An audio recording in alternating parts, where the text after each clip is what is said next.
नमस्कार। आज हामीले विशुद्ध हाम्रो पार्टी नेपालको राजनीतिक लाइन अर्थात् हामीले चाहिरहेको सत्ता कस्तो, त्यसको स्वरूप कस्तो हुन्छ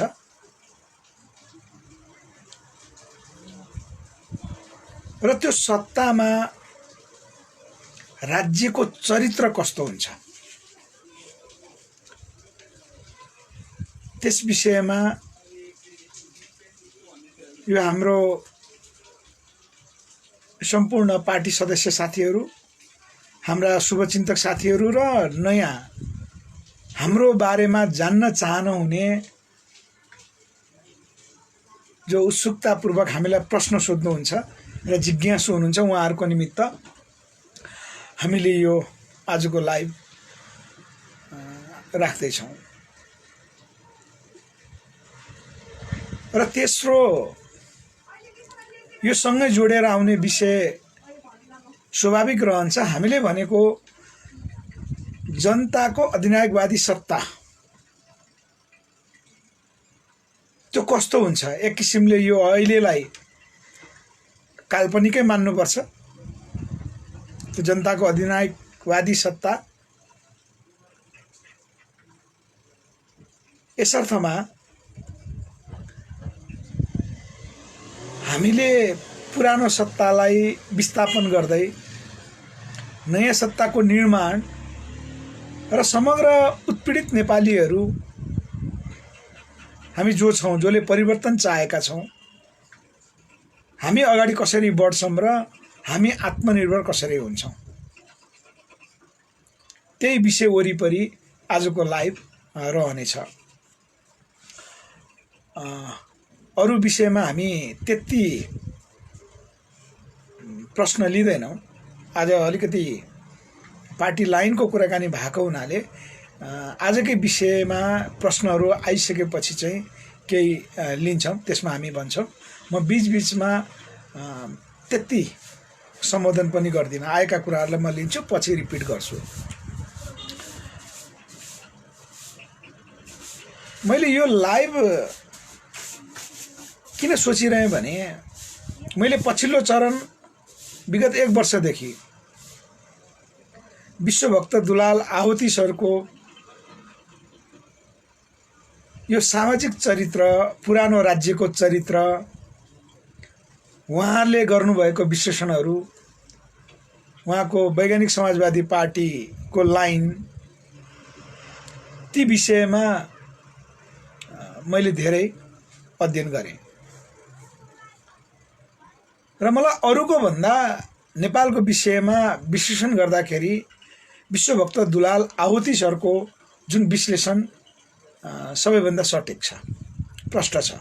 झन्डै भारतमा अम्बेडकरको, नेपालको विषयमा उहाँको, भारतमा अब विशेष गरी दलित आन्दोलनसँग जोडेर भएका विषयहरू उहाँले राख्नुहुन्छ अम्बेडकरले भने, त्यहाँको चाहिँ त्यो समाज निर्माणमा उत्पीडितहरूको चाहिँ अवस्था त्यो जोड्नुहुन्थ्यो भने नेपालमा आहुतिजीले विशेष गरी जात व्यवस्था, वर्ण व्यवस्था र राज्यको चरित्रको कारणले अहिले चाहिँ उत्पीडित नेपालीहरूको सङ्ख्या किन बढ्यो र सीमित यो पुँजीपति दलालहरूको चाहिँ राज्य सत्ता कसरी निर्माण भयो र सीमितहरू मात्रै चाहिँ सधैँभरि रहिरहने, जति क्रान्ति भए पनि, जति यो चाहिँ राजनीतिक परिवर्तन भए पनि यसको चाहिँ नेपाली जनताले चाहेको जसरी यसको परिवर्तन किन भएन, हाम्रो समय अवस्था जति फेरियो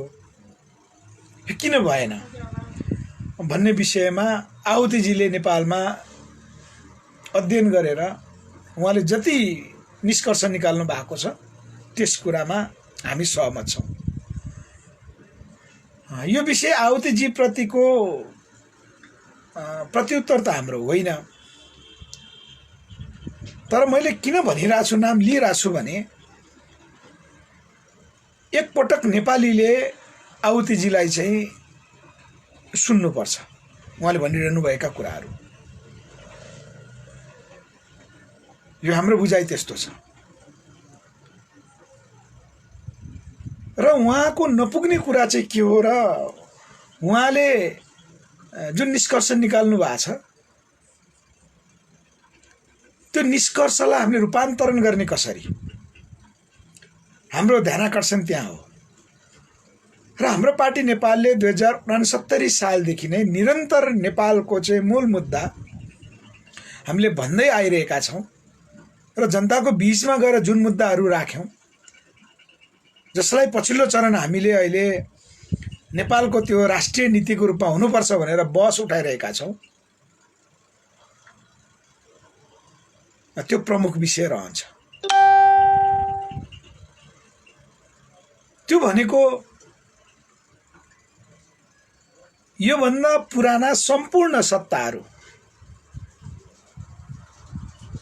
समग्रतामा राज्यको चरित्रले जे निर्माण गर्यो त्यसको प्रतिफल त हामीले अहिले नै भोगिरहेका छौँ र यसलाई निरन्तर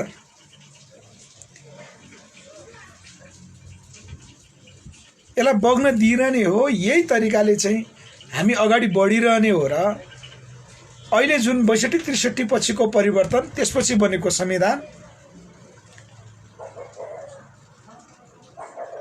यसैलाई लिएर चाहिँ हामीले यो नेपाललाई समृद्ध नेपाल, सुखी नेपाली बनाउने भन्ने लाइनमा अगाडि बढिरह्यौँ भने फेरि पनि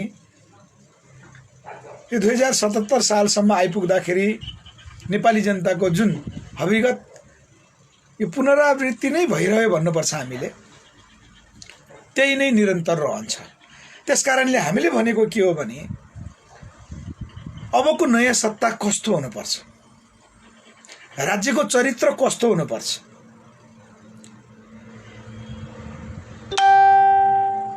र जनताको अधिनायकवादी सत्ता किन आवश्यक हुन्छ भन्ने कुरा प्रमुख रह्यो। केही कल्पनाका कुराकानी गरौँ। यो अहिलेको परिस्थिति संविधान जारी भइसकेपछि यो असाध्यै चाहिँ एक किसिमको, मलाई एकजना आर्मीको मेजर साहब अहिले पनि हुनुहुन्छ, उहाँले भन्नुहुन्थ्यो हाम्रो परिवेश यस्तो चाहिँ यो चाउचाउ पकाउँदाखेरिको चाहिँ जुन गुजुमुजु हुन्छ त्यस्तै छ, हामी यसलाई त्यान्द्रा केलाउन चाहन्छौँ। आर्मीको मेजर साहबले भन्नुहुन्थ्यो हामीले पनि पाउँछौँ त्यस्तै। घरि यही नेकपा नै एकदम राष्ट्रिय चरित्रको देखिन्छ, कयौं नीति तथा कार्यक्रम त्यो भित्र हेर्दाखेरि निश्चित समुदायमाथि उहाँहरूको ध्यानाकर्षणमा परेको अब निश्चित व्यक्तिमाथि भनौँ, त्यो हेर्दाखेरि कतिपय हिसाबमा एकदम राष्ट्रवादी लाइनबाट अगाडि बढेको हो कि देशभक्तिपूर्ण भावबाट अगाडि बढेको हो कि भन्ने कुरा पनि हुन्छ। र मैले नै कयौं पटक, किन युट्युब अन्तर्वार्ता भनेको पत्रकार साथीहरूले त्यही अनुसारले गर्नुहुन्छ, हाम्रो राजनीतिक लाइनको विषयमा अहिलेसम्म प्रष्ट रूपमा युट्युबका साथीहरूले अन्तर्वार्ता लिइरहन सक्नु भइरहेको छैन, किन मिल्दैन पनि, किन हाम्रो बिल्कुल नयाँ छ, त्यसमा उहाँहरूलाई थाहा पनि हुँदैन, अनि पुराना कुराहरूलाई विश्लेषण गर्यो अनि त्यसमा हामीले चाहिँ उत्तर दिँदाखेरि मिल्दैन। र हामीले पनि तुलनात्मक हिसाबमा अहिलेसम्मको सरकारका गतिविधि र अहिलेका प्रधानमन्त्री केपी शर्मा ओली उहाँका कताका चाहनाहरू ठिकै लाग्छ र कतिपय ठाउँमा हामीलाई पनि त्यो उहाँले चाहिँ गोलमाल गरेको चाहिँ न हामीलाई राष्ट्रवादी लाग्यो हो, न प्रधानमन्त्रीको चाहिँ त्यो अनेकन तिकडमलाई हामीले राष्ट्रवादी कदम देखेको हो, त्यो चाहिँ थाहा भएन।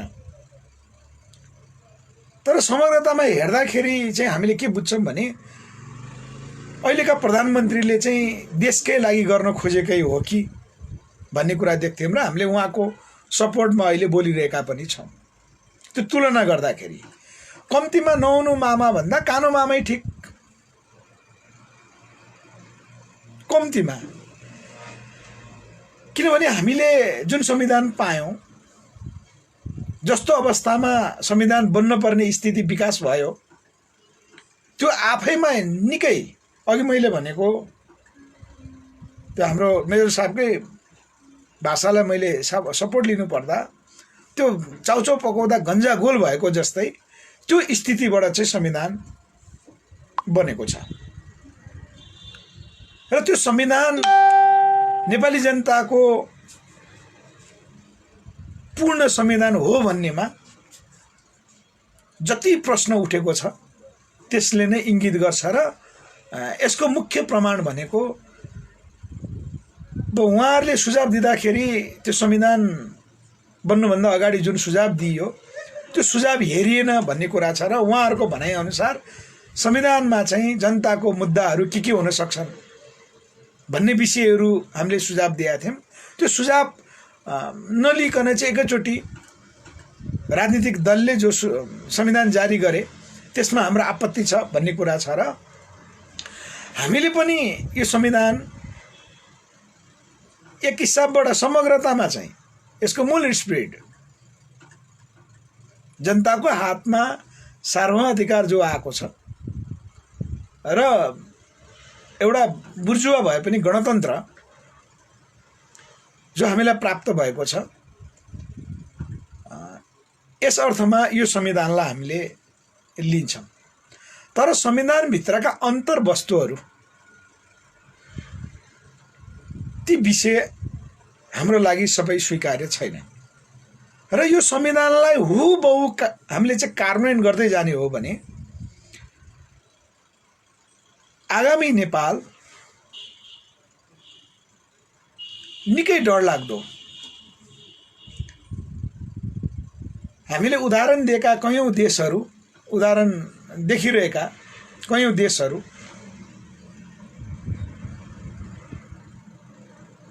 ती देशहरू जस्तो हामी बन्न सक्छौँ। चाहे हामी अफगानिस्तान किन नहौँ, रुवान्डा किन नहौँ, पछिल्लो चरणको इजिप्ट किन नहौँ, आर्थिक रूपले सम्पन्न भए पनि बाहिरबाट देखिए पनि चाहे मलेसिया किन नहोस्, हामीले एक हिसाबबाट चाहिँ मलेसियालाई बेला बेलामा उदाहरणको रूपमा प्रस्तुत गर्छौँ। किनभने मलेसिया आफैमा चाहिँ आत्मनिर्भर राष्ट्र देखिएन। त्यहाँ विदेशी लगानीकर्ताहरूका उद्योग धन्दा कल कारखाना, कृषि उत्पादन नभएको र मलेसियाका जनता त्यहाँ चाहिँ राष्ट्रिय पुँजीपतिको रूपमा उदाउन नसकेको, अब सक्ने पनि छैन। यस अर्थमा देख्छौँ हामीले फिजीकरण पटक पटक नाम लिन्छौँ। सिक्किम भारतमा विलय भइसकेको छ। भुटानलाई हेर्दा त्यहाँको चाहिँ मुख्यतया सुरक्षा र परराष्ट्र भारतले चाहिँ आफ्नो अधीनस्थ राखेको छ। यद्यपि पछिल्लो चरण भुटानले त्यसलाई अस्वीकार गरिरहेको छ। र यो संविधान हाम्रो मूल कुरा कहाँ हो भने यो संविधानलाई हुबहु हामीले कार्यान्वयनमा लिएर जाने हो भने फेरि पनि नेपाली जनतालाई हामीले निकै धोका दिएको ठहर छ। यस अर्थमा हामी नयाँ राजनीतिक पार्टीहरू यो नयाँ सत्ताको कन्सेप्टमा आउनै पर्छ भन्ने हाम्रो दाबी हो। जो परिवर्तनकामीहरू हुनुहुन्छ यो सत्तालाई नरुचाउने, अर्थात् यो संसदीय व्यवस्थालाई नरुचाउने, यो संसदीय व्यवस्थाबाट यो देश उभो लाग्दैन भन्ने जो हुनुहुन्छ उहाँहरूलाई हाम्रो आग्रह अबको यो सत्ता परिवर्तन गरिसकेपछिको आगामी नेपालको चित्र चाहिँ प्रस्तुत गर्नलाई हाम्रो आग्रह रहन्छ। र हामीले निर्माण गर्न खोजेको सत्ता कस्तो त? अहिलेका प्रधानमन्त्री राष्ट्रवादी देखिए पनि उहाँलाई यत्तिकै काम गर्न दिइरहने हो भने पनि के भयो त? के होला त? हामीले अनुमान गर्न सक्छौँ। यो त यही संविधानलाई टेकेर गर्ने हो। समाजवाद उन्मुख हाम्रो संविधान छ। के यो संविधानलाई टेकेर अहिलेसम्म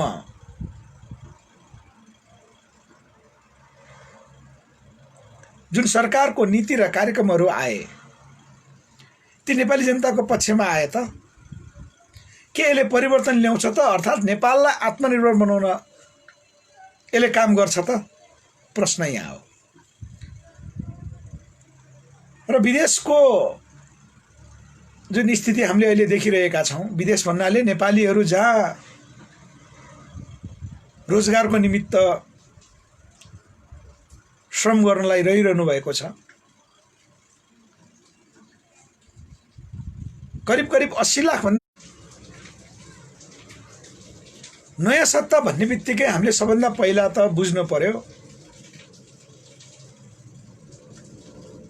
युवा शक्ति सम्मिलित, आगामी नेपालको दीर्घकालीन मार्गचित्र सम्मिलित, युवाहरू भनेको सम्मिलित भनेको विचारद्वारा लैस युवा शक्ति, त्यो सङ्गठित शक्ति, त्यो राजनीतिक शक्ति हुनुपर्छ। त्यो युवाहरूको शक्ति, त्यो सङ्गठित शक्ति, सङ्गठन भन्ने बित्तिकै राजनीतिक शक्ति हुन्छ। त्यो शक्ति भनेको चाहिँ आगामी नेपालको दीर्घकालीन मार्गचित्र सहितको शक्ति हुनुपर्छ। र त्यसमा आगामी नेपाल कस्तो भन्ने कुरा सबैभन्दा पहिला हामीले प्रष्ट गर्न सक्नुपर्छ। आगामी नेपालको मार्गचित्र,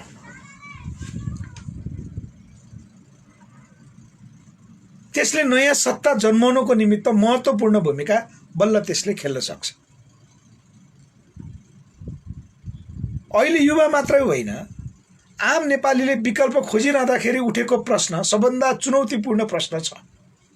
त्यो चुनौतीपूर्ण प्रश्न हामी जस्ता नयाँ पार्टीहरू र त्यो युवा शक्तिहरू जो अहिले विभिन्न अभियानकर्मीहरू पनि हुनुहुन्छ, उहाँहरूलाई पनि हो त्यो प्रश्न। मैले त्यसरी बुझ्छु। त्यो भनेको के हो भने अधिकांशले भन्ने काङ्ग्रेस र नेकपाको विकल्प भनेको के हो त? हामी विकल्पमा त जाने, यिनीहरूको विकल्प के हो त? प्रश्न यहाँ छ। र राजनीतिक नेतृत्व को त? राजनेता को त? हामीले एकजना पनि देखेनौँ विकल्प। आमको भनाइ हामीले यो पाउँछौँ। र यही प्रश्नलाई लिएर हामीले नेपालका अग्रजहरू जो विद्वतहरू हुनुहुन्छ उहाँहरूसँग पनि हामीले छलफल गर्यौँ। उहाँहरूको छलफल के आउँछ भने, उहाँहरूको छलफल गर्ने क्रममा उहाँहरूको निष्कर्ष आउँछ, तपाईहरु अगाडि बढ्नुपर्छ, तपाईहरु अगाडि बढ्नुपर्छ, अब पछाडि पर्छ। हामी त एउटा अनुभव बोकेकाहरू, कोही पूर्व प्रशासकहरू हुनुहुन्छ, कोही विभिन्न क्षेत्रका अग्रजहरू, सम्भवतः हामीले उहाँहरूको नाम आज नलिउँ, उहाँहरूले पनि त्यही अनुसारको सहयोग गर्छु भनिसकेपछि हामीले त्यही अनुसारको चाहिँ तयारी गरेका हौं। उहाँहरूको एउटै शर्त छ, युवाहरू पछाडि नट्ने गरी अगाडि बढ्नुस् अब भन्नुभएको छ।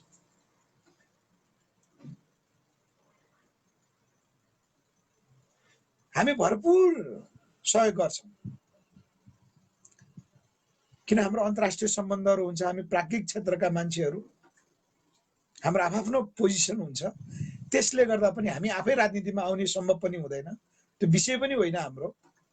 तर युवा शक्तिहरू अब पुरानो कुनैबाट पनि हुँदैन भनिसकेपछि युवा शक्तिहरू मोर्चा कसेर आउनु पर्यो भन्ने भनाइ अहिलेसम्मका अग्रजहरूको छ।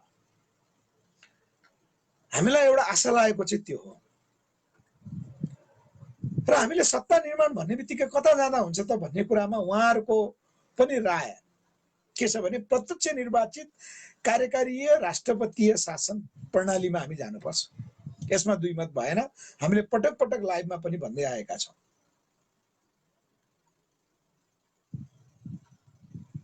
र कार्यकारी राष्ट्रपतीय शासन व्यवस्था भन्ने बित्तिकै के फेरि अघि हामीले भनेको जस्तो यो नेपाल समृद्ध र आम नेपाली सुखी हुन्छन् त? प्रश्न स्वाभाविक छ। समस्या, मूल समस्या त त्यहाँ हो नि। हामीले अहिले यहाँ दलित, उत्पीडित उनीहरूको मात्रै विषय नउठाउँ। समग्र दलित, उत्पीडितहरू राष्ट्रिय पुँजीपतिहरूको दाँजोमा दाँच्दाखेरि राजनीतिक भाषामा त गाली गर्न सकिएला, तर समग्र उत्पीडितहरूको मुक्तिको निमित्त हामीले काम गर्न सक्छौँ त भन्ने प्रश्न रहन्छ। प्रत्यक्ष निर्वाचित कार्यकारीय राष्ट्रपतीय शासन व्यवस्थामा पनि के हुनुपर्छ त भन्ने कुराहरू पनि हामीले तय गर्यौं। त्यो नयाँ राज्य प्रणालीमा जुन हामीले नयाँ सत्ता निर्माण गर्दैछौँ, त्यो नयाँ प्रणालीमा हामीले कसरी राज्य व्यवस्थाको चाहिँ कानुनहरू बनाउनु पर्छ त भन्दा त्यो भनेको संविधान संशोधनको विषय स्वतः रूपमा हुन्छ। यो संविधानलाई हामीले बदल्ने भनेको संविधान पुनर्लेखन गर्ने हो। त्यो पुनर्लेखन गर्दाखेरि मूलतः अहिले देखिएको समस्या भनेको संवैधानिक परिषद, जो संवैधानिक नियुक्तिहरू हुन्छ, संवैधानिक परिषदको व्यवस्थालाई हामीले पुनरावलोकन गर्नुपर्छ। नयाँ कार्यकारीय राष्ट्रपतीय शासन व्यवस्थामा नयाँ सत्तामा त्यस्तो हुनुपर्छ। त्यो सत्ताको चरित्र त्यस्तो हुनुपर्छ। त्यसले निर्माण गर्छ सत्ताको चरित्रले आम नेपालीलाई कस्तो बनाउने भन्ने कुरा रहन्छ। हामीले त्यतापट्टिबाट बुझ्नुपर्छ।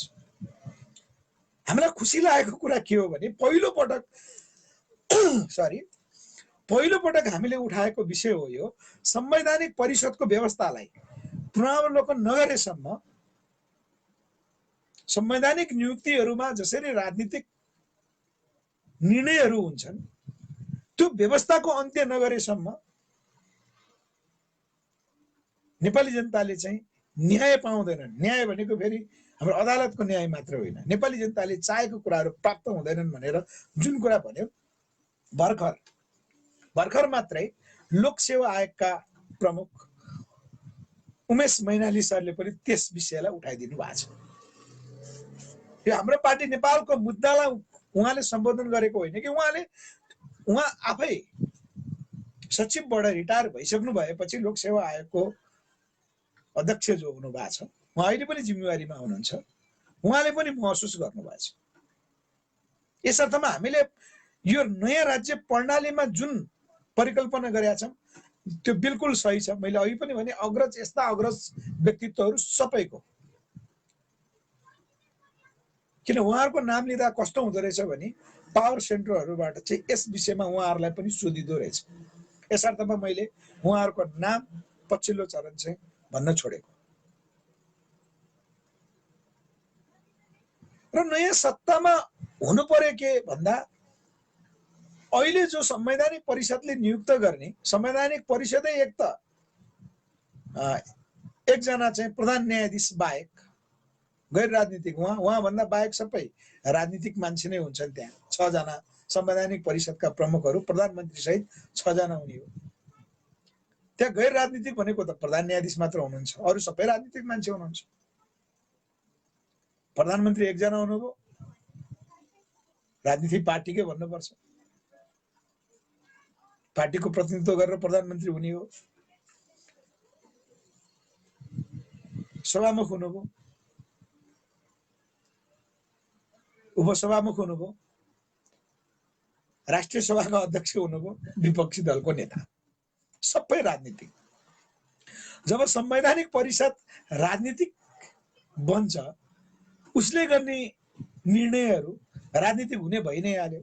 त्यसकारण हाम्रा यहाँ अख्तियार दुरुपयोग अनुसन्धान आयोग, संवैधानिक निकायहरू, निर्वाचन आयोग, हामीले निर्वाचन आयोगमाथि प्रश्न उठाउँछौँ नि, अख्तियार दुरुपयोग अनुसन्धान आयोगमाथि प्रश्न उठाउँछौँ नि, राष्ट्रिय मानव अधिकार आयोगमाथि प्रश्न उठाउँछन्। यस्ता संवैधानिक आयोगहरू 14वटा छन्। 14वटा आयोगमाथि किन प्रश्न उठ्छ त भन्दा संवैधानिक परिषदको व्यवस्था हामीले चाहिँ राष्ट्रपतीय शासन आए पनि यो व्यवस्था संविधानमा नगर्ने हो भने सम्भव छैन। नेपाली जनताको मुक्ति सम्भव छैन। आगामी राज्य सत्ता बदलिए पनि त्यो सम्भव छैन भन्ने कुरा हामीले बुझ्नुपर्छ। र हामीले चाहेको सत्ता कस्तो त भन्दा प्रत्यक्ष निर्वाचित कार्यकारीय राष्ट्रपतीय शासन व्यवस्थामा। यो भन्ने बित्तिकै फेरि हामीले यहाँ मन्त्रीहरू सांसदहरू स्वत हुन्नन्, यो भनिरहनु परेन।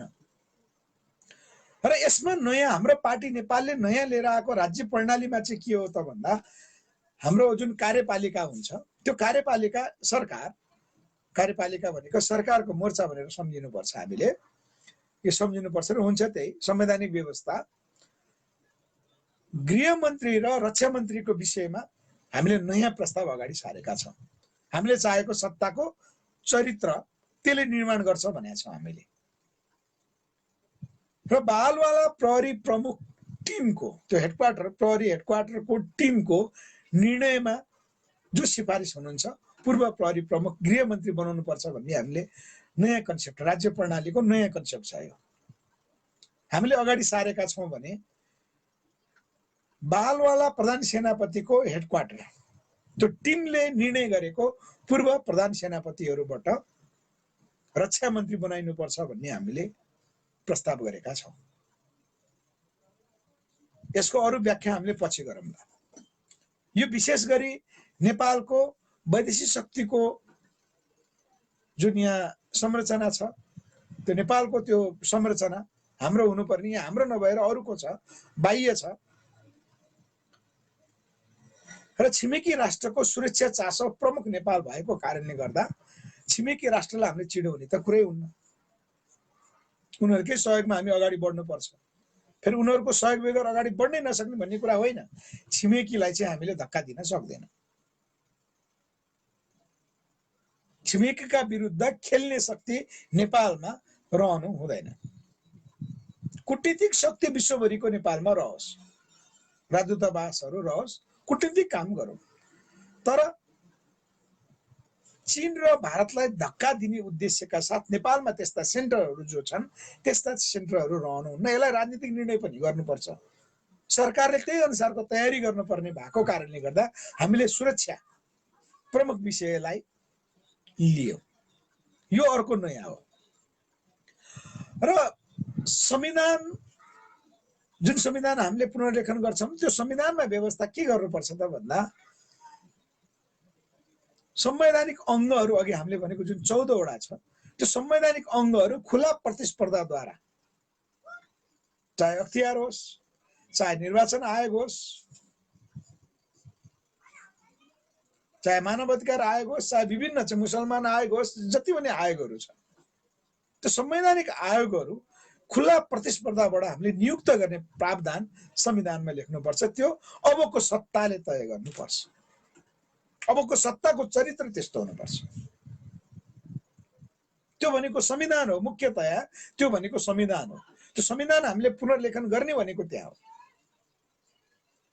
हामीले नयाँ चाहेको सत्ता कस्तो त भन्दा संसदीय व्यवस्था, यो संसदीय व्यवस्थाको विकल्प हामीले तय गरेको विकल्प प्रत्यक्ष निर्वाचित कार्यकारीय राष्ट्रपतीय शासन एउटा त्यो विषय छ।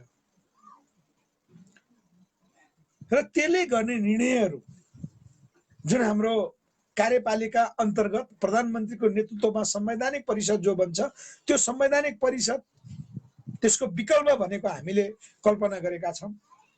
त्यो विषयविज्ञहरूको टिम बनाउनु पर्छ भनेको छ। मानव हाम्रो सत्ता अहिले हुने हो भने संवैधानिक परिषद कस्तो बन्छ त भन्दा बिल्कुल स्वतन्त्र राष्ट्रिय व्यक्तित्वहरू 6 जनाको सट्टा त्यो होला, त्यो संख्या चाहिँ अझै बढ्न सक्छ। यदि अहिले हामीले चाहिँ कल्पना गरिरहेको सत्ता हुन्थ्यो भने संवैधानिक परिषद त्यो प्रधानमन्त्रीको अध्यक्षतामा हुँदैन। त्यो स्वतन्त्र संविधानमै व्यवस्था गरेर संविधानको एउटा अंग बनाइसकेपछि बिल्कुल स्वतन्त्र राष्ट्रिय व्यक्तित्वहरू सम्मिलित संवैधानिक परिषदहरू हामीले बनाउँथ्यौं।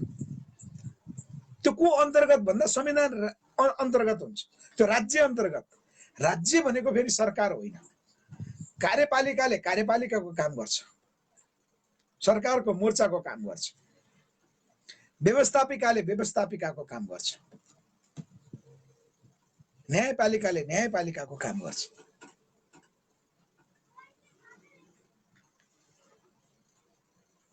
जब संवैधानिक परिषद स्वतन्त्र बन्छ त्यसले राजनीतिक नियुक्ति गर्दैन। त्यस अवस्थामा राज्यको चरित्र बदलिन्छ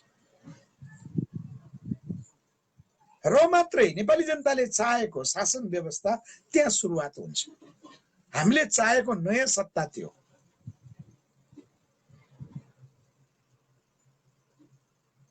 यहाँ अहिले हाम्रो संविधानले नै परिकल्पना गरेको कयौं विषयहरू राम्रो छन्। समावेशी समानुपातिक जो व्यवस्था छ त्यसको उचित प्रयोग भनेको त्यस व्यवस्थामा, हामीले भनेको व्यवस्थामा मात्रै सम्भव देख्छौं हामीले, नभए हामीले सम्भव देख्दैनौं। अहिले भइरहेको त्यही हो। साधारणतया समाजवाद उन्मुख भनेर जो संविधानमा लेखियो, अहिले नेकपाले पनि त्यही भनिरहेको छ। समाजवाद उन्मुख संविधान भनिरहँदा यसलाई कार्यान्वयन गर्छु भनिरहँदाखेरि कम्तीमा पनि उत्पादनमूलक उद्योग धन्दा कल कारखानाहरू सरकारले खोल्ने निर्णय एउटा गर्न सक्दैन। यसका कारण त्यही हो। यो संसदीय व्यवस्थाको सबभन्दा गलत त्यही नै हो। किन गलत हो भने नेपालको आफ्नो उत्पादनमूलक उद्योग धन्दा कल कारखाना भएन भने नेपाल कसरी चाहिँ समाजवाद उन्मुख हुन्छ? अहिले 2/3 नजिक स्पष्ट बहुमतको जुन नेकपाको सत्ता छ, यो सत्ताले तुरुन्तै कार्यान्वयनमा लान सक्थ्यो नि त। क्याबिनेटको एउटा निर्णयले पनि लान सक्छ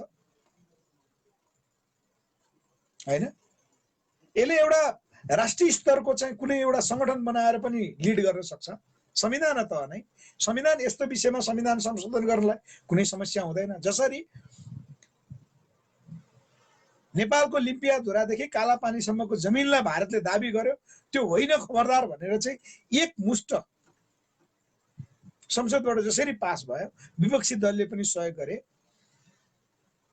यस्तो निर्णय हुन्छ नि।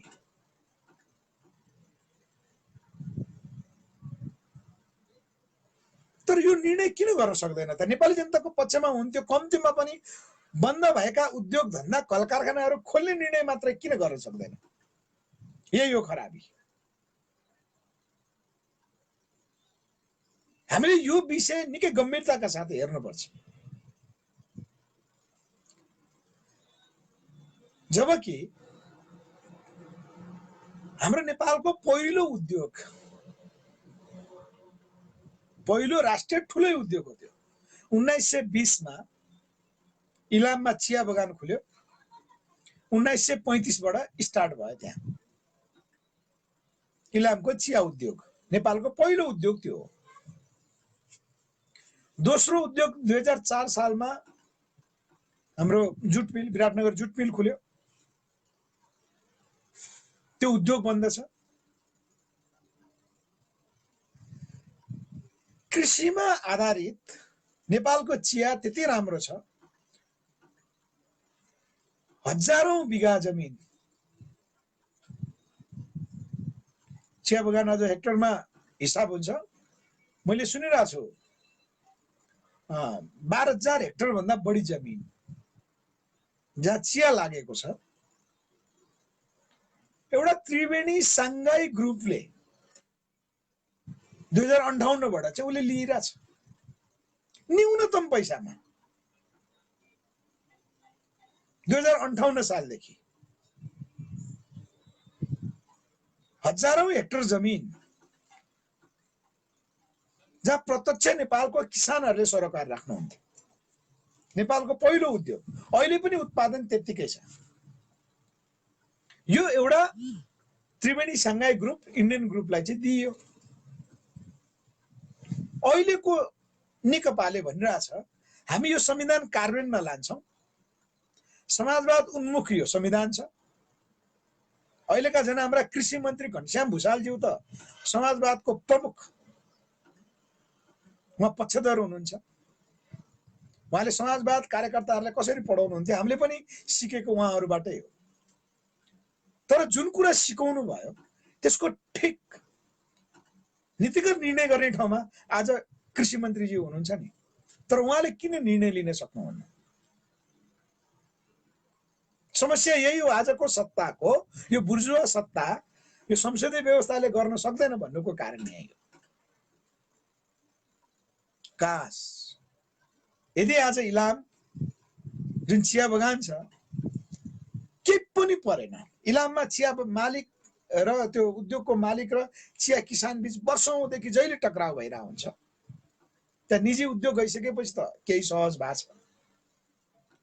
यदि इलामको मुख्य चिया बगान आम इलामवासीको शेयर हुन्थ्यो भने, त्यहाँ इलामका किसानहरू चाहिँ प्रतिनिधित्व गर्थे भने के हुन्थ्यो नेपालको हालत?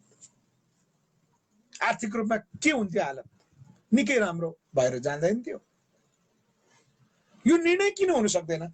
समाजवाद उन्मुख संविधान जो हामीले पाइरहेका छौं त्यो निर्णय किन गर्न सक्दैनौं हामीले?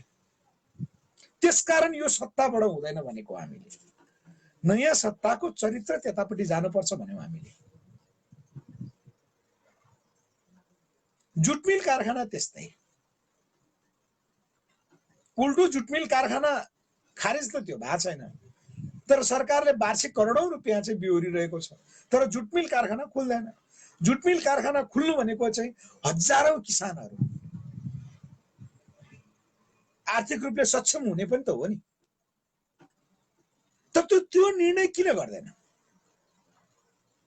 गर्नै सक्दैन। त्यसकारण किन गर्दैन भन्ने कुरा हैन, गर्न सक्दैन।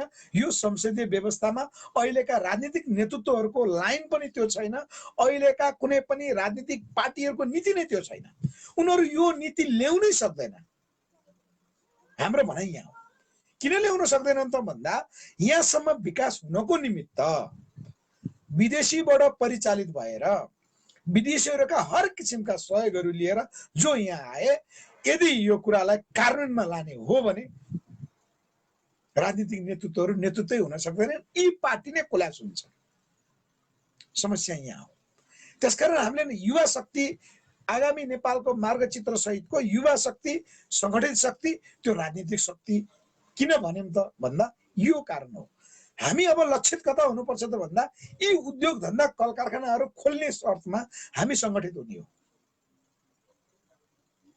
यो राज्यको चरित्र अब त्यो हुनुपर्छ। राज्यको चरित्र भनेको कुनै पनि उद्योग धन्दा कल कारखाना अब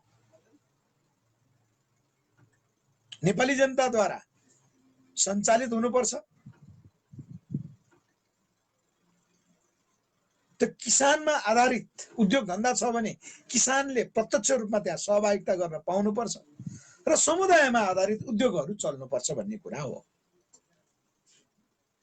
हामीले अरू उद्योग धन्दा कल कारखानाको धेरै उदाहरण नदिरौं, चाहे जनकपुर चौर कारखाना हो, चाहे भ्रिकुटी कागज कारखाना, चाहे बुटोल दावा कारखाना, चाहे बाँकेको कटन उद्योग किन नहोस्,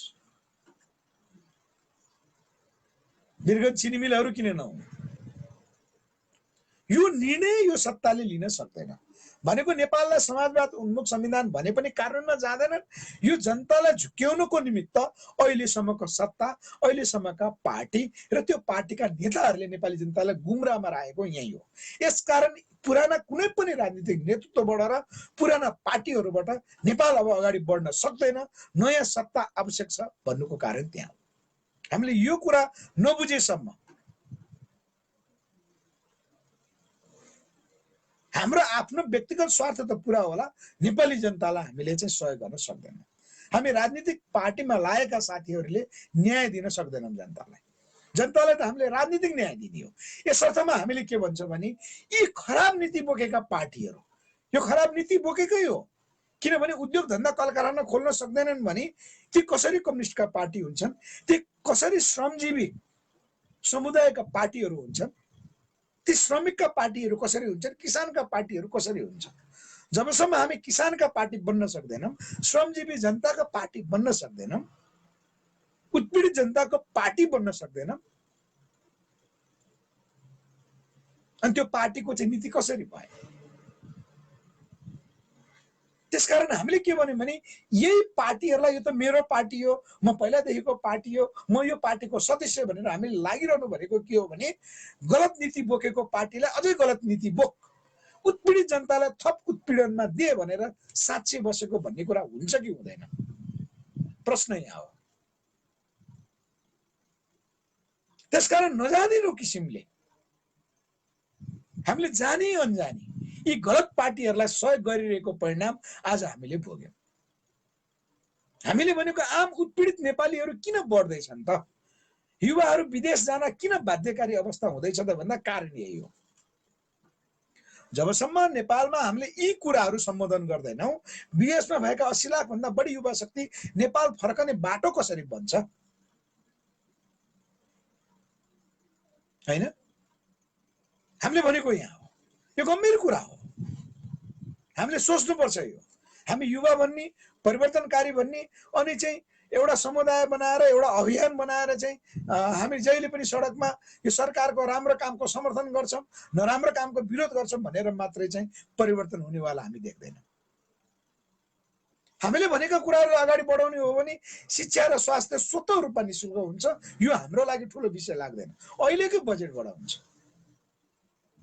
हामीले स्वास्थ्य विज्ञहरूसँग कुराकानी गर्दाखेरि उहाँहरूको भनाइ पनि यही छ, शिक्षा क्षेत्रका साथीहरूसँग कुराकानी गर्दाखेरि यही छ अग्रजहरूले भन्दा हामी अहिलेकै बजेट जुन बजेट छ यो वर्षको अराउन्ड 15 खरबको बजेट छ, यही बजेट भित्रैबाट नेपाललाई चाहिँ हामीले लिड गर्न सक्छौँ। शिक्षा र स्वास्थ्य निःशुल्क गर्नु ठुलो कुरै होइन, मात्रै यहाँको संविधानले यस्तो कुरा गाइडलाइन गर्यो, राजनीतिक नेताहरू यति बेमान भइदिए, त्यसलाई हामीले तोड्ने कसरी। हरेक ठाउँमा राजनीतिक नियुक्ति छ, हरेक ठाउँमा राजनीतिक दबाव छ भनिसकेपछि चाहे चाहिँ प्रहरी प्रशासनमा होस् चाहे कर्मचारी प्रशासनमा, त्यो के कारणले भयो त भन्दा संवैधानिक परिषदको व्यवस्थापन, राजनीतिक नियुक्तिको व्यवस्थापन, अर्थात् अहिलेको राज्यको चरित्र त्यस्तो भइदियो। त्यसकारण राज्यको चरित्र बदल्नलाई हामीले के गर्नु पर्यो, यो सत्ता बदल्नु पर्यो। यो सत्ता बदल्ने भनेको के हो भन्दा प्रत्यक्ष निर्वाचित कार्यकारी राष्ट्रपतीय शासन व्यवस्थामा हामी जान पर्यो। त्यहाँ जानको निमित्त बाटो के हो त भन्दा नेपाली जनता, युवा शक्ति, विशेष गरी नेपाली जनता, युवा शक्ति चाहिँ अगाडि आइसकेपछि चाहिँ हाम्रा बा आमा सबै राजनीतिमा त हुनुहुन्न, उहाँहरूले लिड गर्न सक्नुहुन्छ, उहाँहरूले भनेको कुरा मान्न सक्नुहुन्छ। यो हुने बित्तिकै चाहिँ आगामी नेपालको मार्गचित्र भनेको मैले यही हो। यो एउटा उदाहरण मैले उत्पादनमूलक उद्योग धन्दा कल कारखानाको उदाहरण दिए हो। यो युवा शक्ति आगामी नेपालको दीर्घकालीन मार्गचित्र सहितको युवा शक्ति बनेको खण्डमा, त्यो संगठन बनेको खण्डमा, त्यो राजनीतिक संगठन बनेको खण्डमा हामीले चुनाव मार्फत सत्तामा जाने अवसर यही संविधानले दिएको छ। मात्रै हुनु पर्यो के, मात्रै हामी युवा शक्तिहरू चाहिँ सही निर्णय लिन सक्ने अवस्थामा आउनु पर्यो। हाम्रो अहिलेको समस्या यहाँ हो, हामीले उत्पीडित भन्छौँ, हामी यहाँ दलित भन्छौँ। यहाँ दलितलाई चाहिँ मारियो भनेर चाहिँ अस्ति भर्खर रुकुम जाजरकोटको घटनालाई लिएर चाहिँ हामी त्यत्रो आन्दोलित भयौँ। यहाँ समग्रतामा के भन्नु हुँदैन थियो, राज्यको चरित्र के हुनु हुँदैन थियो भने कोही मान्छे आखिर दलित होइन। यो पुरानो चाहिँ दलित भनेको कुरा, वर्ण व्यवस्थाको कुरा, जात व्यवस्थापनको कुरा त मुलुकी ऐन चाहिँ जङ्गबहादुरको मुलुकी ऐनले ल्यायो, त्यो त सिद्ध्याउनु पर्छ नि। अब हामीले यो संविधानले त त्यसलाई नियमित गरेको छैन छ, यो संविधानले चाहिँ त्यो नियमित गरेको छ र जङ्गबहादुरको कानुन अहिले त छैन नि, हामीले बदल्न सक्छौँ नि। अब जङ्गबहादुरले गरेको मुलुकी ऐनलाई टेकेर जात व्यवस्थापन भयो मात्र भनेर हुन्छ कि? आहुतिजीको भनाइ यही हो, आहुतिजी प्रतिको हाम्रो अब्जेक्सन यही छ कि ठीक छ, जङ्गबहादुरको मुलुकी ऐनले जात व्यवस्थामा लग्यो, यसमा दुई मत भएन। वर्ण व्यवस्थामा लग्यो, यसमा दुई मत भएन। उहाँको भाषामा वर्गीय उत्पीडनमा पारियो। हामी वर्गीय उत्पीडनमा भन्दैनौँ, किन हामी वर्गको विश्लेषण अर्कै तरिकाले गर्छ। कुनै दिन यही विषयमा राखेर बोलौँला। जुन समुदाय छ, उत्पीडित समुदाय छ, त्यो उत्पीडित समुदाय अगाडि बढाउनको निमित्त हामीले भन्यौं नयाँ राज्य व्यवस्थामा सम्भव छ। यो भनेको नेपालको राष्ट्रिय नीतिमा हामी बहस गर्ने युवाहरू चाहिँ नआउने। मैले तपाईहरुको प्रतिक्रिया लिन्छु, कृपया भए शेयर गरिदिनु होला, नभए म सबैको प्रतिक्रिया हेर्छु, एकमुष्ट हेर्छु है। मैले सबैको चाहिँ अहिले त्यही विषयमा मैले पोइन्ट आउट गर्न सक्दिनँ। मैले सुरुमा नि भने तपाईहरु कतिपय साथीहरु पछाडी आइरहनु भएको होला। यो आजको हाम्रो गम्भीर विषय, राज्यको नयाँ सत्ता कस्तो, राज्यको चरित्र कस्तो र जनताको अधिनायकवाद भनेको के हो भन्ने कुरामा हामी विषय करिब करिब मैले अब टुङ्ग्याउँछु। त्यसकारण समग्र उत्पीडनमा परेका समुदायहरू, विशेष गरी अहिले हामीले काठमाडौँ बसेर हेर्ने हो भने उत्पीडनमा परेकाहरू बढी मात्रामा मध्यपश्चिमाञ्चल र सुदूरपश्चिमाञ्चल, जहाँ हामीले कर्णाली प्रदेश भनेर हामीले चिन्छौँ, हामीले त्यहाँ पाउँछौँ। सबैको क्षमता 101 छ, भूगोलले क्षमता दिएको छ, त्यहाँको भौगोलिक वातावरणले क्षमता दिएको छ। तर राज्यको चरित्रको कारणले गर्दा हामी समग्रतामा उत्पीडनमा पर्न बाध्य भयौँ। पुरानो सत्ताको एउटा लेयर त हामीले भत्कायौँ, तर नयाँ सत्ताको लेयर हामीले बनाउन सकेन। किन बनाउन सकेन? अघि मैले भने अहिलेका राजनीतिक नेतृत्वले बनाउनै सक्नुहुन्न। सहजतापूर्वक निर्णय लिन सक्नुहुन्छ नि उहाँले। कम्तीमा पनि न्यूनतम भनेको नयाँ उद्योग धन्दा कल कारखाना खोल्ने त छँदैछ। न्यूनतम शिक्षा र स्वास्थ्य निःशुल्क गर्ने आधार थियो। आधार हुँदा पनि उहाँहरूले चाहिँ किन कार्यान्वयन गर्न सक्नुहुन्न त भन्दा यो राज्यको चरित्र नै पुँजीवादी चरित्र छ।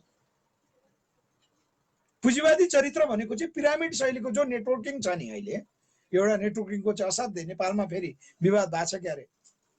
यो नेटवर्किङ शैली, यो पिरामिड शैली तलका जनताहरूलाई सङ्गठित गरेर चाहिँ केन्द्रमा जो नेता पुग्छ त्यही नेताले मात्र हाली मुहाली गर्ने। अहिलेको राजनीतिक नेतृत्वले गरेको त्यही होइन, त्यो हुन्छै त्यही। किन पार्टीका संरचना बन्यो नै त्यस्तो, त्यो पार्टीको नीति भयो नै त्यस्तो। किन उहाँहरूको चाहे क्षमता थिएन, त्यो क्षमता थियो अथवा थिएन, विदेशीले त्यहाँ चाहिँ पुरै कब्जा गरेर सफल भएका छन्। त्यसकारण विदेशीको योजना भन्दा बाहेक उहाँहरू कार्यान्वयन गर्नै सक्नुहुन्न।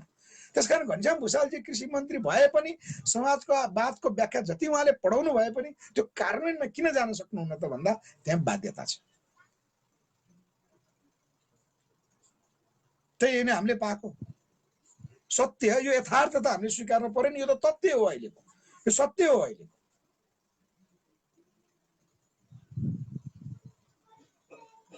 सरकारले चाहेर पनि गर्न नसक्नुको कारण त्यही हो, सक्नुहुन्न।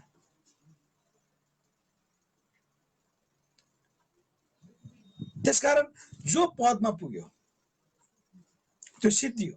त्यसकारण हामीलाई प्रश्न आउँछ नि, किन सर इमान्दार मान्छे भनेर हामीले चुनावमा जितायौँ, ठाउँमा पुर्यायौँ, त्यो ठाउँमा पुर्याइसकेपछि त्यो मान्छे सबभन्दा बेमान हुन्छ, यसको कारण के हो भन्नुहुन्छ र हामीलाई पनि त्यही प्रश्न सोध्नुहुन्छ। हामीले त्यसको उत्तर खोज्ने क्रममा हामीले पनि सहजता विश्वमा सफल भएका राजनीतिक नेतृत्वहरूलाई हामीले पनि सोध्छौँ। हामी विश्वका त्यस्तो टाढा त पुगेनौँ। हाम्रो लागि सफल भनेको सिक्किमका पूर्व मुख्यमन्त्री पवन चामलिङ सरसँग निकै लामो कुराकानी गरेको मैले पटक पटक उहाँको नाम लिने कारण छ। किन? उहाँ सफल हुनु भएको कारणले, उहाँ पनि सफल, उहाँको राज्य पनि सफल भएको कारणले। विशेष गरी सिक्किम जो अर्को देशमा गाभी तापनि सिक्किम राज्यलाई जुन तरिकामा चाहिँ अगाडि लग्यो, जो विश्वको उदाहरणीय राज्यको रूपमा चाहिँ स्थापित गराउनु भयो, त्यो भनेको नेतृत्वको क्षमता हो। हामीले पवन चामलिङ सरसँग यो कुरा निकै गहन तरिकाले गर्यौँ र हामी त्यो निष्कर्षमा पुगेका हौँ। उहाँले पनि हामीलाई केही राजनीतिक प्रश्नहरू दिनुभएको छ, त्यो हामीले दायित्व पुरा गर्नुपर्छ। उहाँहरूले भनेका कुराहरू, यहाँ सिक्किममा हामीले नसकेका कुराहरू यो तपाईहरुले चाहिँ पुरा गर्नुभयो भने मेरो लागि त्यो नयाँ शिक्षा हुन्छ पनि भन्नुभएको छ। यो कारण के हो त? अहिले नेपालको चाहिँ चरित्र हेर्नुस् त, यो चाहे नेकपाको होस् चाहे कांग्रेसकै सत्ता भए पनि अहिलेसम्मको सत्ताको चरित्र हेर्नुस्, कोही मान्छे बढी राजनीतिक युवा नेताहरू विशेष गरी, चाहे गगन थापा हुन्, चाहे घनश्याम भूषालजी नै हुन्, चाहे योगेश भट्टराई हुन्, चाहे भीम रावल, मन्त्री भएका जति पनि हुन्, त्यहाँ त गुटबाट बनेको मन्त्रीहरू हो उहाँहरू। त्यो पार्टीको नीति फरक छ। अनि जनतामा लोकप्रिय नेता भयो, युवा नेता हो, युवालाई चाहिँ सत्तामा पुर्याइसकेपछि केही हुन्छ भन्यो, अनि मन्त्री बनाएपछि चाहिँ उहाँले काम गर्नुहुन्छ भनेर जो हामीले अपेक्षा गर्छौँ, उहाँहरू मन्त्री बनेपछि झार्लम झुर्लम केही गर्न नसक्ने कारण त्यही होइन। किन सक्नुहुन्न त भन्दा, यहाँ त अहिले कोही व्यक्तिलाई फसाउनु पर्यो भने मन्त्री बनाइदिए भयो, स्वच्छ छवि।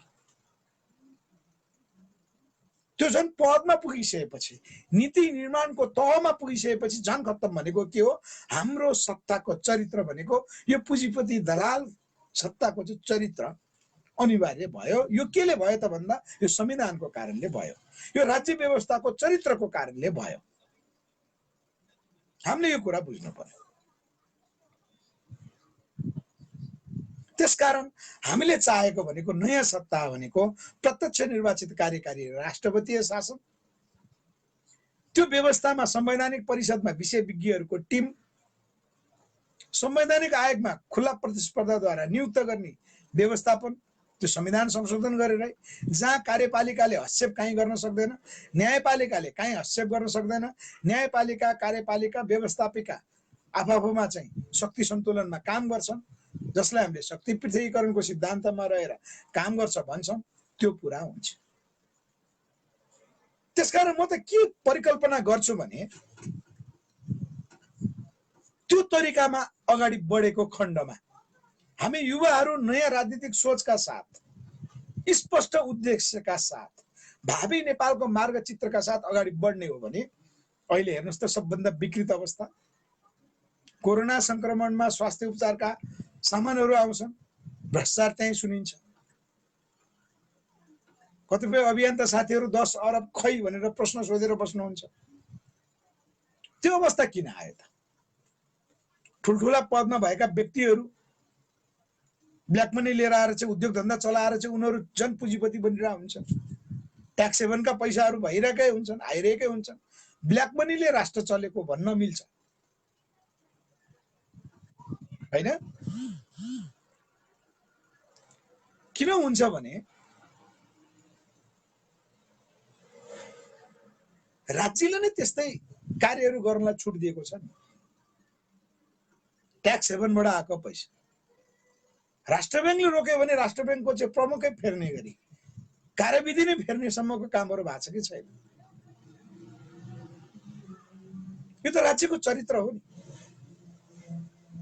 अनि यहाँ गरिब उत्पीडित तल्लो तहको एउटा साधारण किसानले चाहिँ हेर्नुहोस् त, कर्णालीका चाहिँ साधारण किसानहरूले जडीबुटी सङ्कलन गर्नुहुन्छ, बिक्री गर्न लाँदाखेरि जेल परेका छन् त्यस्ता कयौं। यो कुरा त हाम्रो कृष्णबहादुर महराज्यूले नै भनिसक्नुभयो। जेलमा 50% भन्दा बढी कैदीहरू बिना अपराध जेलमा परेका छन् भनेर उहाँले नै भनिदिनु भयो नि। अनि हामी एउटा साधारण किसानहरूलाई,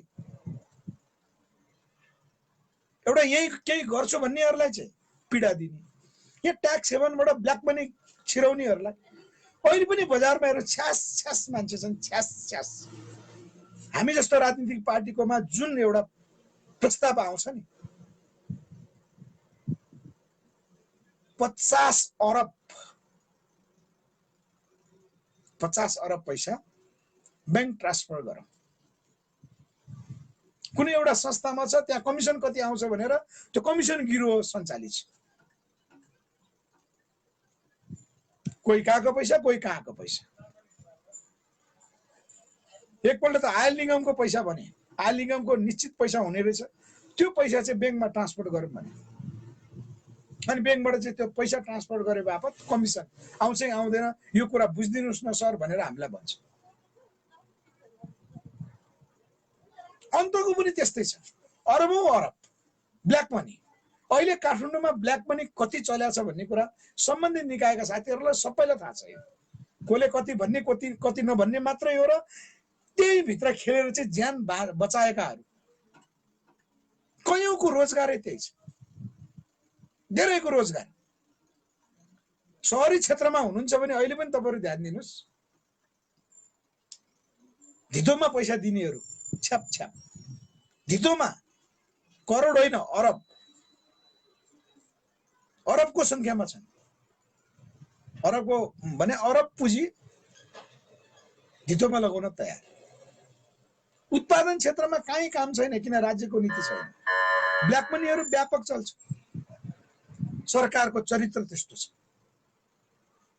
यो सरकारको चरित्र बदल्नको निमित्त हामीले फेरि पनि यही गलत नियत भएको सरकारलाई बचाइरहने कि यही गलत नियत भएको पार्टीहरूलाई बचाइरहने कि अब हामीले नयाँ सत्ता बनाउनको निमित्त संगठित हुने सोच बनाउने सबै आफ्नो चोइस।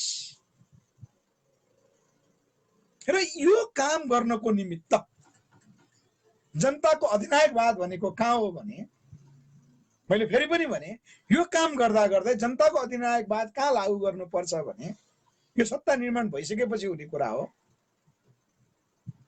म अनुमान के गर्छु भने अहिले मैले कल्पना गरौँ, यो कल्पनाकै कुरा हो, हामी सत्तामा हुन्थ्यौँ भने अहिले चाहे प्रचण्ड हुन्, चाहे केपी ओली हुन्, चाहे चाहिँ माधव कुमार नेपाल हुन्, चाहे दरबार हत्याकाण्डका हत्याराहरू हुन्, चाहे ब्ल्याक मनी चलाउनेहरू हुन्,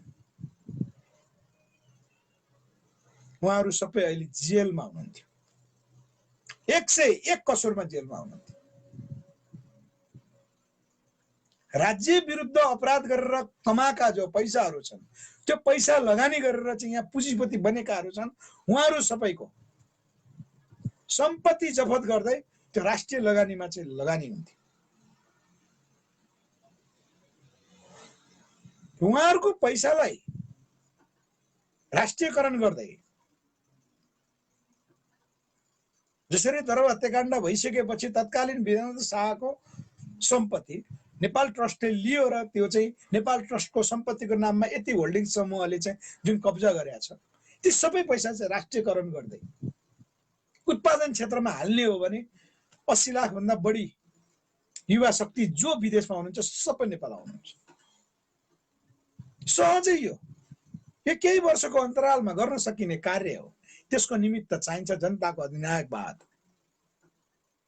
कतिपयहरूलाई मृत्युदण्ड दिन पर्ने हुन सक्छ, भनिन्छ संविधानमा मृत्युदण्डको व्यवस्था छैन। व्यवस्था त गर्ने हो, यो व्यवस्था गरेपछि हुन्छ। के 62-63 भन्दा अगाडि गणतन्त्र आउने व्यवस्था संविधानमा थियो र? थिएन नि, तर भयो। त्यो राजनीतिक आन्दोलनले जन्माउँछ, त्यो नेपाली जनता नयाँ तरिकाले संगठित भएपछि जन्माउँछ। त्यो उत्पीडित जनताको पक्षमा निर्णय गरिसकेपछि जन्मिने कुराहरू थिए, किनभने उनीहरूका अवशेषहरू यति घातक हुन्छन्। नेपालमा सुन तस्करहरू, लागु औषधका तस्करहरू, नेपाल राष्ट्रका ठुल्ठुला खानीहरू कब्जा गर्ने तस्करहरू, मैले अघि भने इलामको चिया बगान कब्जा गर्ने तस्करहरू, त्यो प्रतिनिधि उदाहरण हो। सांघाई त्रिवेणी सांघाई ग्रुप प्रतिनिधि उदाहरणहरू हो। त्यस्ताहरू सबैले यहाँ त पैसाको बलमा जे पनि हुन्छ भन्ने गुरु समाजमा एउटा चरित्र चाहिँ छाप छोडेका छन् नि। यसको निमित्त त हामीलाई भन्छ नि राष्ट्रवादी नेताहरू त 101, भोलि हामी सत्तामा पुगेपछि त्यस्ता मान्छे त 101 किनिन्छन् भन्छन् नि। हुन नि त्यही छ। हाम्रो राज्य लक्ष्मी शाह हो के अरे, उहाँले भन्नुभयो मैले यति करोड, 7 करोड दिएँ, 20 करोड दिएँ, 10 करोड दिएँ, अर्बौं रकम दिएँ। सार्वजनिक विषय सबैलाई थाहा भएको हो। ठुल्ठुलो चाहिँ हाइड्रो प्रोजेक्टहरू गर्दा कम्पनीले चाहिँ कमिसनै दिन्छ 3%, 5%। त्यो अर्बौंको रुपियाँमा हुन्छ। त्यो जो सरकार प्रमुख छ, जो नेताले काम गर्यो, त्यहाँ अर्बौं रुपियाँको चाहिँ कमिसन आउँछ। त्यो कमिसनले नेता जन्मिन्छन्, के अरे नेता पालिन्छन्। त्यो नेताले गुट पाल्छ, त्यो गुटबाटै नेता हुने हो। जब यस्तो तरिकाले पार्टीका संरचनाहरू चल्छन् त नेपाली जनताको पक्षमा निर्णय कहाँ गर्न सक्छन्? त्यसकारणले मैले भने घनश्याम भुषालजीहरूले किसानको पक्षमा काम गर्न नसक्नुको कारण त्यही हो। स्वास्थ्य मन्त्रालयले निशुल्क रूपमा नेपाली जनतालाई स्वास्थ्य दिन नसक्नुको कारण त्यही हो। शिक्षा मन्त्रालयले चाहिँ नेपाली जनताले निशुल्क रूप चाहिँ शिक्षा प्रदान गर्न नसक्नुको कारण त्यही हो। चाहे जति धेरै बजेट छुट्यो, यो राज्यको चरित्रै त्यस्तो बन्यो। राज्यको चरित्र यस्तो बन्नुमा संविधान त्यस्तै बन्यो। त्यसकारण हामी इमानदार हौं। जनताको अधिनायकवाद भनेको यी खराब राजनीतिक नेताहरूलाई हामीले जेल हाल्नै पर्छ, आवश्यक पर्यो भने मृत्युदण्ड दिनै पर्छ। उनीहरू नेपाल विकासका विरोधीहरू हुन्। नेपाली जनताले चाहेका कुराहरू ल्याउन नदिने विरोधीहरू हुन्। यो विषयमा इमानदारपूर्वक हामी सङ्गठित भएर भावी नेपालको राजनीतिक कार्यदिशा सहित हामीले बुझेर अगाडि बढ्ने हो भने नेपाल अगाडि बढ्छ, नेपाली जनताले मुक्ति पाउँछन्, हामीभन्दा पछाडिका पुस्ताहरूले चाहिँ मुक्ति पाउँछन्। अहिले जस्तो सङ्घर्ष गर्नु पर्दैन र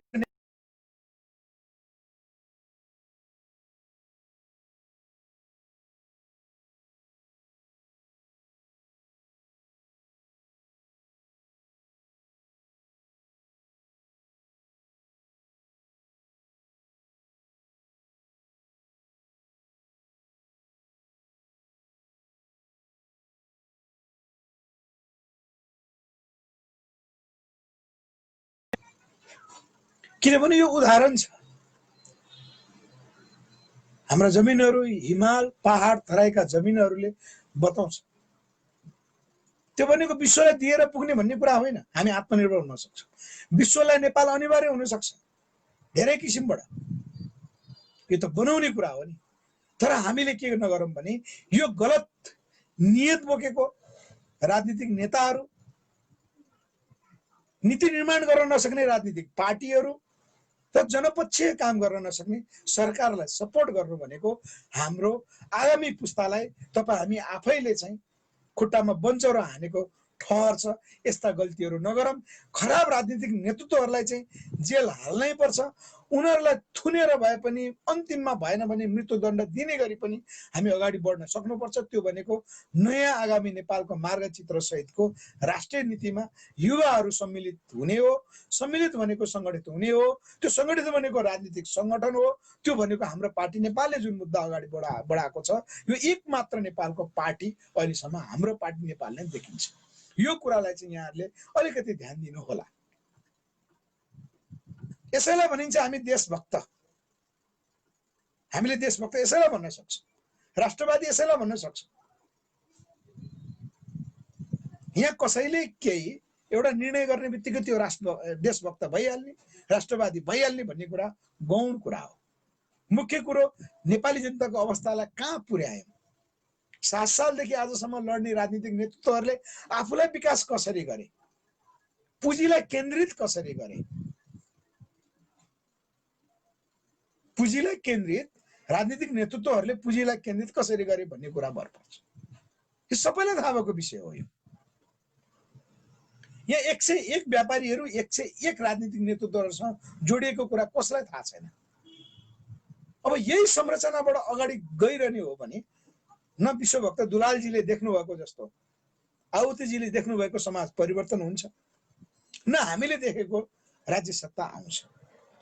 त्यसकारण म त अहिले पछिल्लो चरण विश्वभक्त दुलालजी र हामीहरू एक भएर जानुपर्ने हो कि भन्ने पनि देखिरहेको छु। यद्यपि मेरो उहाँसँग पर्सनल चिन्जान छैन।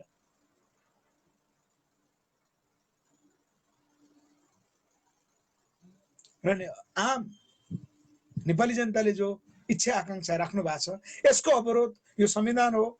यो संविधानलाई टेकेर बनेका अहिलेका राजनीतिक दलहरू हुन् र सत्तामा जो छन् ती सत्तामा पुगेका राजनीतिक नेतृत्वहरूले गर्न नसक्ने निर्णय जो छ, त्यो अवस्था, त्यो संरचना अहिले विद्यमान छ। त्यो संरचनालाई हामीले ध्वस्त पार्नुपर्छ। त्यसको निमित्त मैले अन्तिममा भने युवा शक्तिहरू अगाडि बढ्नुपर्छ। त्यो भनेको राजनीतिक सङ्गठन हो। त्यो राजनीतिक सङ्गठन भनेको के को लागि सङ्गठन बनाउने त भन्दा आगामी नेपालको दीर्घकालीन मार्गचित्र जो हामीले अहिलेसम्म व्याख्या गर्यौँ भन्ने कुरा चाहिँ आजको हाम्रो मूल यो लाइभको कुरा छ। यो रेकर्ड रहने भएको हुनाले यसलाई हामीले युट्युबमा पनि राख्छौँ। भोलिको विषय यस्तै अर्को विषयमा नियमित जोडेर लानेछौँ।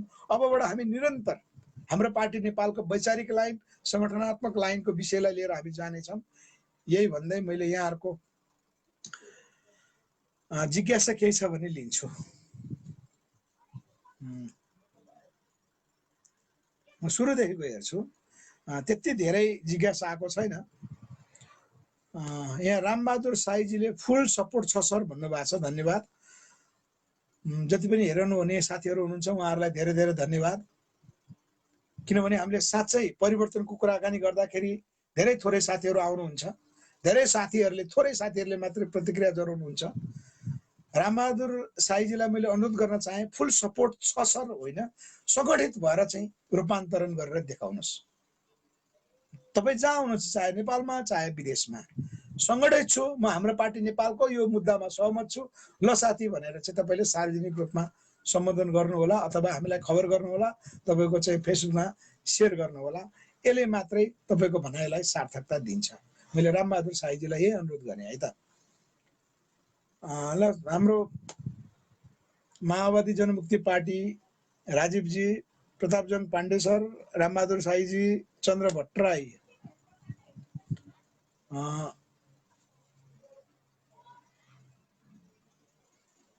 उहाँ चन्द्र भट्टराई सर इलामको हुनुहुन्छ है, चन्द्री भट्टराई। ल रोशन बोहराजी तपाईँ आज बोल्नु भएन है। बलवीरजी, ल सुसेन पोखरेलजी तपाईँ, मैले हिजो पनि तपाईँलाई भने साथीहरू यही अनुसारले लाग्नु हुन यो लाइभको कार्यक्रमलाई तपाईँले सेयर गर्नुहोला। हाम्रा डकुमेन्टहरू शेरबहादुरजीसँग पनि डकुमेन्ट छ, हाम्रो चाहिँ मोहम्मद रफिकजीहरूसँग पनि छ। उहाँको यदि अहिले बकर ईद चलिरहेको छ क्यारे, यो सिद्धिने बित्तिकै तपाईँहरू त्यहाँबाट लागिरहनु भएको छ। यो समुदायमा व्यापक छलफल गरेर लानु होला। राजनीतिक कार्यक्रमहरू अरू छन्, हामीले लिएर आउनुपर्छ। अर्जुन पौडेल भाइ, दिपेन केसी, ल भान्जा कुमार कार्कीजी, कुमारजी मेरो कुरा अलिकति बुझ्नु होला है। तपाईँहरूको चाहिँ अब आफ्नो घाँस बाँस कपास आफ्नो पेटको कुरा छ, तर पेटको कुरा छ भन्दैमा गलतहरूलाई हामीले सहयोग गर्नु भनेको अर्को ठुलो अपराध हो। त्यही कुरा मैले भने। Lalit Bohara sir, Suman Giriji, Kumar Karki sir, Shiv Thakur sir, ओहो शिव ठाकुरजी तपाईँ आइसक्नु भयो है, मैले भेट्न पाएको छैन। ल स्मार्ट भानुजी अमेरिकाबाट हेरिरहनु भएको छ। महेश आचार्यजी, ल सर यो सरकारले कसरी राम्रो गर्न सक्ला त भन्नुहुन्छ, यो सरकारले राम्रो काम कसरी गर्न सक्ला त भन्नुभएको छ। यो सरकारले गरेको भए त तुरुन्तै गर्न सक्थ्यो नि। अब प्रधानमन्त्री, यो सरकारले प्रधानमन्त्री हामीलाई बनाएपछि गर्न सकिन्थ्यो कि? किन नीतिगत निर्णय सबै गर्न सकिन्थ्यो क्याबिनेटबाट होइन महेश भाइ? त्यही भनौँ। ल हिमाल गुरुङजी, गुन्डा सर हेरिरहनु भएको छ। छाङछुङ काशी सर धेरै पछि हेर्नुभयो। सङ्गम लिङ्गमुजी, ल आजको विषयमा यो राजनीतिक विषय, यो विचारसँग जोडिएको विषय, राजनीतिक सत्ता कस्तो बनाउने भन्नेसँग जोडिएको विषय, राज्यको चरित्र कस्तो हुनुपर्छ कस्तो बन्नुपर्छ भन्ने विषयलाई हामीले राख्यौँ र अहिलेका गलतहरू कसरी जेल जान्छन्, उनीहरूलाई कसरी मृत्युदण्डसम्म दिन पर्यो भने दिनपर्छ भन्नेसँग पनि जोडियो। यो अहिलेको आवश्यकता हो। यो भनेको हामीले अबको पछाडि भनेको अबको 5 वर्ष पछाडि कस्तो राज्य सत्ता देख्ने, कस्तो ल्याउने भन्ने विषय तपाईँ हाम्रो आजको निर्णय महत्त्वपूर्ण हुन्छ। तपाईँ हाम्रो आजको निर्णय जस्तो हुन्छ अबको 5 वर्ष पछाडिको सत्ता त्यस्तै हुन्छ। त्यसकारण हामीले अर्को कुरा के स्वीकारौँ यो भने भविष्यको कुराकानी गरिरहँदा आज हामी जस्तो अवस्थामा छौँ, राज्यद्वारा हामीले जुन उत्पीडन पाइरहेका छौँ, राज्यबाट केही पनि पाएन भनेर सरकारलाई राज्यलाई हामीले जो दोष दिइरहेका छौँ यसको दोष हामी पनि हो। किनभने 5 वर्ष अगाडि हामीले जानी अनजानी चाहिँ यस्ता योजनाहरू बनाउन सकेनौँ, यस्ता विचारहरू दिन सकेनौँ, यस्तो विचारहरूसँग सम्मिलित भएर सङ्गठनहरू निर्माण गर्न सकेनौँ, त्यो हाम्रो पनि दोष हो। त्यसकारण आजको सत्ता निर्माण हुनुमा, आजको राज्य चरित्र निर्माण हुनुमा तपाईँ हाम्रो पनि दोष हो। यो गइसक्यो। अब 5 वर्ष पछाडि चाहिँ बनाउनको निमित्त आज हामी यो विषयमा ध्यानाकर्षण गरौँ, आज निर्णय गरौँ। 5 वर्ष पछाडि तपाईँ हाम्रो निर्णय नै लागू हुन्छन्। त्यो सम्पूर्ण नेपालीको लागि चाहिँ उत्साहको हुनेछ। यही कुरा राख्दै जिम्मेवार हिजो पनि हामी थियौँ, आज पनि हामी हो। न कि सरकार भन्ने बित्तिकै अर्को पार्टी भन्ने बित्तिकै त्यो नै प्रमुख कुरा हो, उनै सर्वेसर्वा हो, उनीहरूले गरेर नै हुन्छ भन्ने कुरा हाम्रो विचारले मान्दैन। यो हाम्रो पार्टी नेपालले बोकेको सर्वोदयवादको विचारले यो कुरा मान्दैन। हामी पुराना सिद्धान्तहरू पनि बोक्दैनौँ, आयातित विचारहरू पनि बोक्दैनौँ। नेपालकै मौलिकतामा यो अभ्यास जो हामीले गर्न खोज्दैछौँ यो नै हाम्रो मौलिकता हो। यो युवा जमातले विशेष गरी बुझ्नुपर्छ। युवा साथीहरूलाई चाहिँ मैले विशेष गरी चाहिँ अनुरोध गर्छु भन्दै यो आजको लाइभबाट म बिदा हुन्छु। धन्यवाद। जय होस्।